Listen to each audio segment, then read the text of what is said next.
Mesdames, Mesdemoiselles et Messieurs, bonjour et bienvenue dans le MAC des jeunes promoteurs de la sécurité sanitaire des aliments. La sécurité sanitaire des aliments, qui se définit comme étant l'assurance que les aliments sont sans danger pour le consommateur quand ils sont préparés et ou consommés, conformément à l'usage auquel ils sont destinés, fait partie des facteurs importants à prendre en compte pour le développement de notre cher pays, le Burkina Faso. Notons qu'elle correspond à l'atteinte de certains des objectifs du développement durable, notamment l'ODD 2 et 3, portant respectivement sur la lutte contre la faim et l'accès à la santé dans le monde. Notons que lorsqu'on parle de sécurité sanitaire des aliments, nous faisons appel à l'insécurité alimentaire, à l'insalubrité alimentaire, à l'hygiène alimentaire, l'hygiène de l'environnement et l'hygiène qui rentre dans le processus de fabrication ou de transformation d'un produit alimentaire. Ces différents aspects nous amènent à nous poser la question à savoir, qu'est-ce que nous jeunes pouvons-nous faire pour lutter contre l'insécurité alimentaire, voire promouvoir la sécurité sanitaire des aliments dans notre cher pays, le Burkina Faso? Notons qu'au Burkina Faso, les jeunes occupent plus de 77,89% de la population. Cela montre l'importance de l'action des jeunes dans la lutte pour la promotion de la sécurité sanitaire des aliments. Les enjeux de l'hygiène dans les villes du Burkina Faso font partie intégrante de cette question. Nous tenterons de répondre à ces différentes préoccupations et pour cela, nous allons accueillir sur notre plateau M. Abdraman Sawadogo. M. Abdraman Sawadogo est titulaire d'un master en microbiologie et technologie alimentaire, doctorant en biochimie, microbiologie et technologie alimentaire. Notons que M. Sawadogo est passionné de la sécurité sanitaire des aliments, vu qu'il a déjà entamé des actions, notamment des sensibilisations sur la sécurité sanitaire des aliments. Monsieur Sawadogo, merci et bienvenue sur notre plateau. Ok, merci à vous aussi. Monsieur Sawadogo, comment allez-vous ce matin? Oui, je vais bien et vous? Oui, ça va bien également. Ok. Monsieur Sawadogo, c'est un plaisir de vous avoir parmi nous sur ce plateau pour discuter des questions de la sécurité sanitaire des aliments. On espère qu'il y aura beaucoup d'échanges et que ces échanges nous seront tous favorables. Ok, le plaisir est partagé. Merci beaucoup, Monsieur Sawadogo. Monsieur Sawadogo, nous allons un peu rentrer dans le vif du sujet. Nous allons invoquer la sécurité sanitaire des aliments. La population entend beaucoup parler de la sécurité sanitaire des aliments, mais se demande ce que c'est que lorsqu'on parle de la sécurité sanitaire des aliments. À quoi fait-on référence exactement lorsqu'on parle de la sécurité sanitaire des aliments? Ok, et d'abord, il faut dire que la sécurité sanitaire des aliments est un thème intéressant et d'actualité. Donc, pour revenir à votre question, nous pouvons dire que la sécurité sanitaire des aliments est un ensemble de mesures, de pratiques à prendre pour garantir aux consommateurs des aliments sûrs qui partent de sa production, de sa transformation, de sa commercialisation, de sa préparation jusqu'à l'assiette du consommateur. Il faut noter aussi que toutes ces pratiques visent l'hygiène et l'innocuité de l'aliment que nous consommons, en vue d'assurer aux consommateurs des aliments sans danger sur leur santé. Ok, donc nous notons ici que l'objectif de la sécurité sanitaire des aliments, c'est beaucoup plus le volet hygiénique et également le volet innocuité. Et tout ça, c'est dans l'optique de permettre aux consommateurs d'avoir une bonne santé lorsqu'ils consomment un produit. Nous allons revenir un peu sur l'aspect santé parce que la santé, c'est la base, comme on le dit. Lorsqu'on est malade, nous n'arrivons pas à travailler. Lorsqu'on est malade, tout s'arrête. Tout ce qu'on avait comme projet, tout ce qu'on aimerait réaliser, tout s'arrête. Et l'alimentation, comme on a l'habitude de le dire, l'alimentation, c'est la base. Ce qui nous laisse avoir ici, c'est que nous devons tous faire attention à nous. Parce que lorsque nous mangeons sain, nous sommes en bonne santé, nous pouvons vaquer, comme on a l'habitude de le dire, à nos occupations. Nous pouvons également travailler à atteindre nos différents objectifs. Et nous pouvons également travailler à développer notre cher pays, le Burkina Faso. Contrairement à cela, lorsque nous sommes malades, nous ralentissons le processus de développement de notre cher pays, le Burkina Faso, car l'économie même du pays s'arrête. Donc, l'alimentation, c'est la base et votre santé également est primordiale. Monsieur Sawadogo, revenons un peu dans le cadre de la sécurité sanitaire des aliments. Nous allons prendre l'exemple ici du Burkina Faso, qui est un pays avec plus de 20 millions d'habitants, et ce selon le dernier recensement général de la population et de l'habitat en 2019, où la population est caractérisée par une croissance des couches sociales à faible revenu. Ici, lorsqu'on parle de faible revenu, on voit beaucoup plus l'aspect pauvreté et le fait qu'il y a un nouveau mode de vie qui se développe au sein du pays de Burkina Faso. Il y a également l'éloignement entre le domicile et le lieu de travail et il y a enfin l'éclatement de la solidarité familiale. Monsieur Sawadogo, voici autant de contraintes qui ont favorisé l'émergence d'un nouveau secteur marchand appelé alimentation de rue. À quoi fait-on référence lorsqu'on parle d'alimentation de rue? Ok, et quand on parle d'alimentation de rue, il faut dire que c'est des formes ou des moyens par lesquels la population accède à l'alimentation. Et ces aliments de rue sont d'ordre varié. Et ça peut être les aliments préparés et vendus sur les places publiques. Il y a aussi les fruits et légumes et les boissons exposées dans les marchés publics. Ok.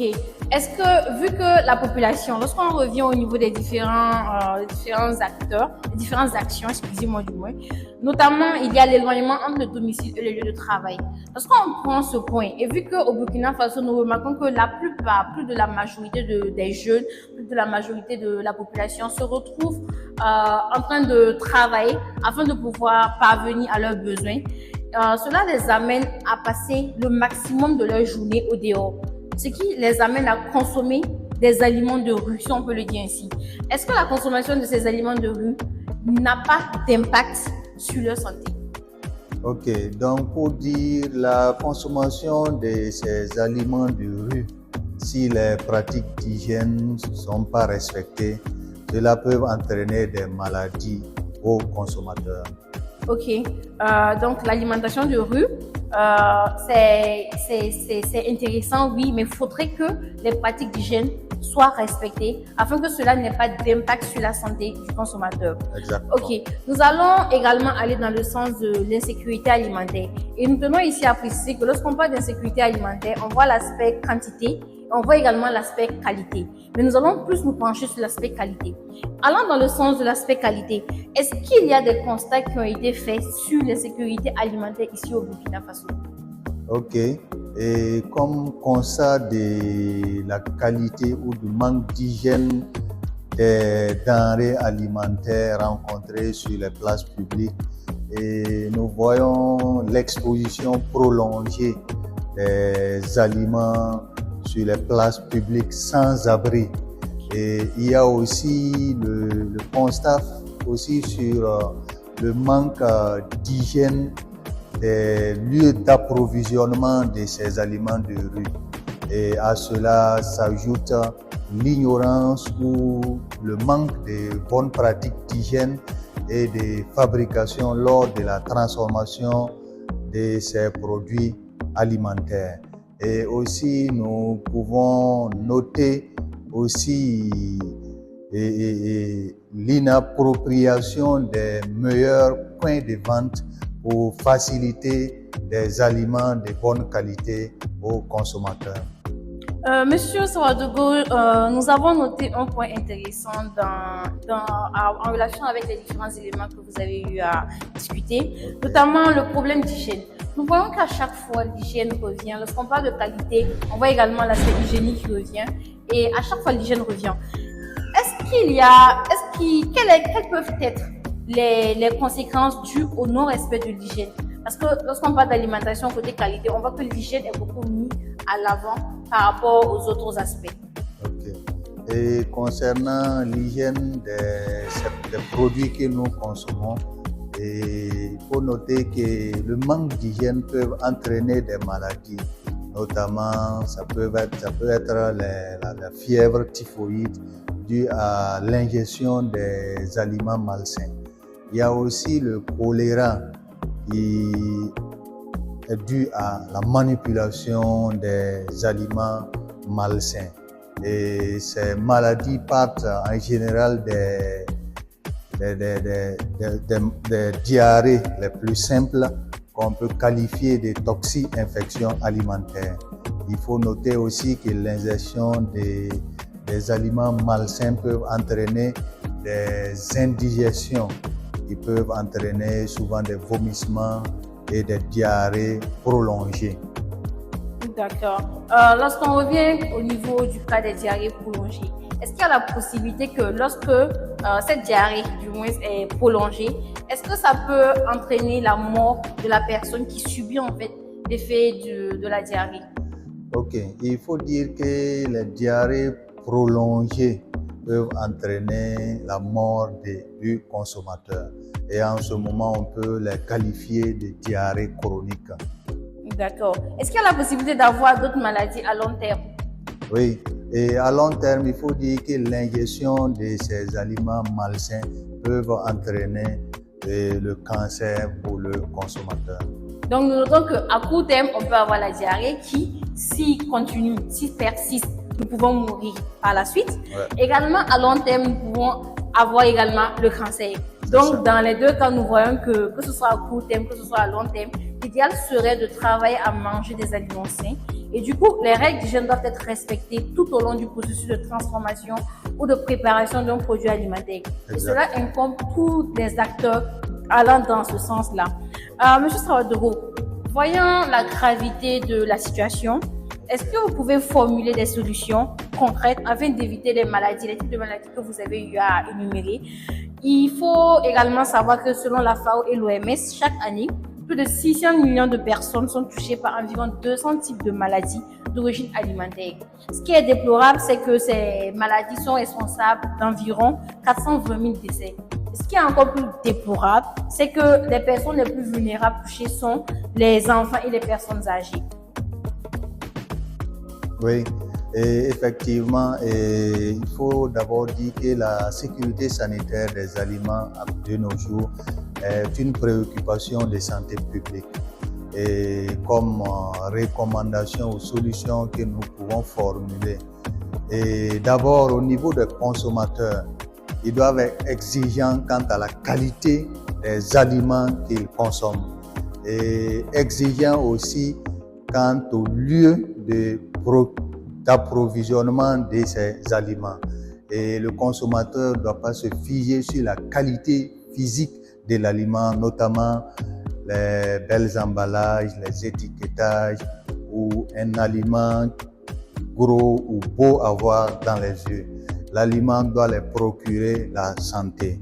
Et au niveau des producteurs ou vendeurs, ils doivent veiller sur l'hygiène et à la qualité des produits qu'ils vendent. Et aussi appliquer les bonnes pratiques d'hygiène et de transformation lors de l'écoulement de leurs produits alimentaires. Et au niveau des décideurs, notamment de l'État, ils doivent mettre en place des infrastructures afin de faciliter l'écoulement des produits et aussi l'installation ou des lois ou des règlements techniques nécessaires pour faciliter les bonnes pratiques d'hygiène et de fabrication. Il y a aussi le contrôle le contrôle de chaque maillon lors de la chaîne de production, notamment le contrôle de l'aliment, de sa production jusqu'à la consommation. D'accord. Monsieur Sawadoro, nous voyons que toute la chaîne a été touchée, notamment les producteurs ou les transformateurs. Il y a également les consommateurs, il y a également les décideurs. Ouais. Soyons tous exigeants. Nous allons demander aux producteurs d'être exigeants quant à la qualité des produits qu'ils produisent. Nous allons également demander aux consommateurs d'être exigeants sur ce qu'ils consomment. Et nous allons également demander aux décideurs d'être exigeants sur les cas de fraude qui pourront naître dans le futur ou qui existent déjà. Monsieur Sawadoro, vu la gravité également de cette situation et vu que vous avez eu déjà mené des actions dans le cadre de la sécurité sanitaire des aliments, notamment les différentes sensibilisations et autres, et je précise également que M. Sawadoro a commencé dès son jeune âge sur la promotion de la sécurité sanitaire des aliments. Est-ce qu'il y a la possibilité de nous donner un message à nous jeunes du Burkina Faso pour que nous puissions tous mettre la main à la pâte pour la promotion de la sécurité sanitaire des aliments? Ok. D'abord, il faut dire que la sécurité sanitaire des aliments est une préoccupation de nous tous. Et chaque acteur ou chaque maillon, que ce soit les producteurs, les consommateurs, les décideurs, tout un chacun doit faire de cette insécurité sanitaire des aliments cheval de bataille afin que nous puissions pallier ce fléau de l'insécurité alimentaire au Burkina Faso. Donc, nous retenons faire de ce fléau un cheval de bataille. Sur cette belle parole, nous allons remercier Monsieur Sawadogo. Ce fut une discussion très enrichissante. Chers téléspectateurs, merci de nous avoir suivis. Nous sommes à la fin de cette discussion sur les questions de sécurité sanitaire des aliments. Nous terminerons par cette citation de François Rabelais, je cite: « Se nourrir est un besoin, savoir manger est un art. » Fin de citation. Chers téléspectateurs, comme l'a dit M. Sawadogo, la sécurité sanitaire des aliments, c'est l'affaire de tous. Elle nous incombe à tous et des actions doivent être menées afin que nous puissions pallier à ce problème-là, afin que nous puissions nous-mêmes nous développer, être en bonne santé, travailler à construire notre Burkina Faso, travailler à se construire nous-mêmes et travailler pour la génération future. C'était l'association Femmes pour la sécurité sanitaire des aliments au Burkina Faso. Nous vous donnons rendez-vous pour la prochaine fois pour discuter encore des sujets sur la sécurité sanitaire des aliments. Merci et à bientôt. Excellente soirée.